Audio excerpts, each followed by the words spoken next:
রিফাত। তোমার বাবার নাম? রফিকুল। বেঁচে আছে? আছে। তোমার মায়ের নাম? রেবা। উনি বেঁচে আছে? হ্যাঁ। কি করে তোমার বাবা? আমার বাবা এমনি কৃষিকাজ করে। আর আমার এতিম আছে ৩-৪ জন, কিন্তু অধিকাংশগুলি দারিদ্র। আপনি তো দেখছেন, নিজেও বললেন। এতিম তো সব বাচ্চা থাকবে না, আপনার এতগুলো বাচ্চাকে আপনি এই এতিম এতিম আর হচ্ছে, শোনেন আমি আপনাকে সহজ বাংলায় বলি, জাকাত যারা খাইতে পারে তারাই এখানে আছে। ওকে, হ্যাঁ ব্যাস। গিয়াসউদ্দিন, ধাপেরহাট। এখানে কতদিন ধরে আছে? এখানে 1 মাস। 1 মাস ধরে। কি পদে আছেন? হাফেজ, হেফজখানায়। এখানে বাচ্চা কতগুলো মোট? এখানে মূলত আমাদের একটা সমস্যা হয়ে গেছিলো, সেটা হচ্ছে আমাদের পরিচালকের থেকে জানা হয়েছে যে এখানে শিক্ষকের একটা ঝামেলা হওয়ার কারণে অনেকগুলো বাচ্চা নিয়ে একটা শিক্ষক আমাদের হেফজখানারই শিকার, উনি চলে যায়।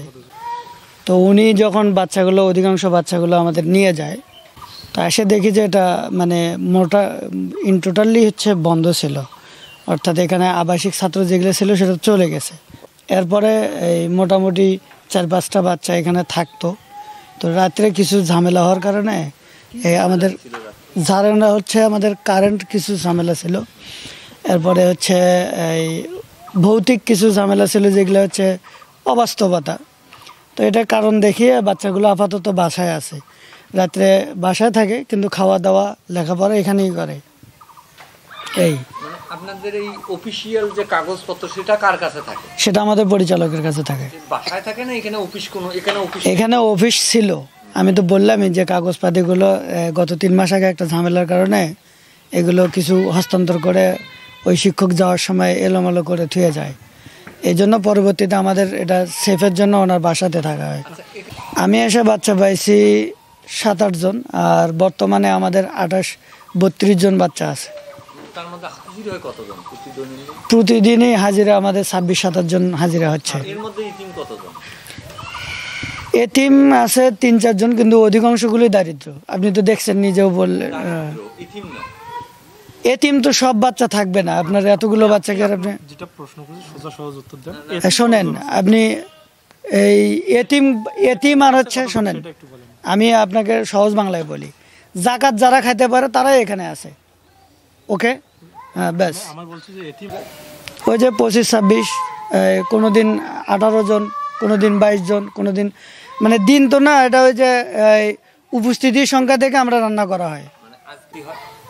সকালে তো আমাদের 26-27টা বাচ্চা মুক্ত পড়ে ওই যে অন্য স্কুলে চলে যায় বাংলা পড়ার জন্য। আমাদের বাংলাও মাঝখানে ঝামেলা হয়েছিল, এর জন্য বাচ্চারা বাংলার জন্য ওই যে ব্র্যাকে যায়, আবার ওই ব্র্যাক শেষ করে আবার মনে করেন 12টা-1টার মধ্যে এখানে উপস্থিত হয়।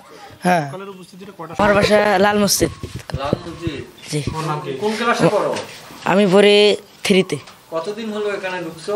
এখানে অনেক দিন হয়, 2-4 বছর। 4 বছর ধরে 3-তে আছো? না, 3-তে ওরে বেশি পড়া পড়িনি তো, খালি আরবি পড়ছি, বাংলা পড়িনি। এখানে ভর্তি হয়েছো কতদিন আগে? 4 বছর। কি নাম তোমার? রিফাত। তোমার বাবার নাম? রফিকুল। বেঁচে আছে? আছে। তোমার মায়ের নাম? রেবা। উনি বেঁচে আছে? হ্যাঁ। কি করে তোমার বাবা? আমার বাবা এমনি কৃষিকাজ করে। আর আমার বাড়ি কোথায়? বাড়ি ভাইরাট। তোর বাবার নাম কি? ফজলু। মায়ের নাম? সাবিনা। বাবা বেঁচে আছে? হ্যাঁ। মা? মা আমার নাম মোহাম্মদ আহসান হাবিব। এর আগে আপনি কোথায় করছিলেন? এর আগে আমি সারবাজার ছিলাম। সারবাজার আমাদের গাইবান্ধা। জি।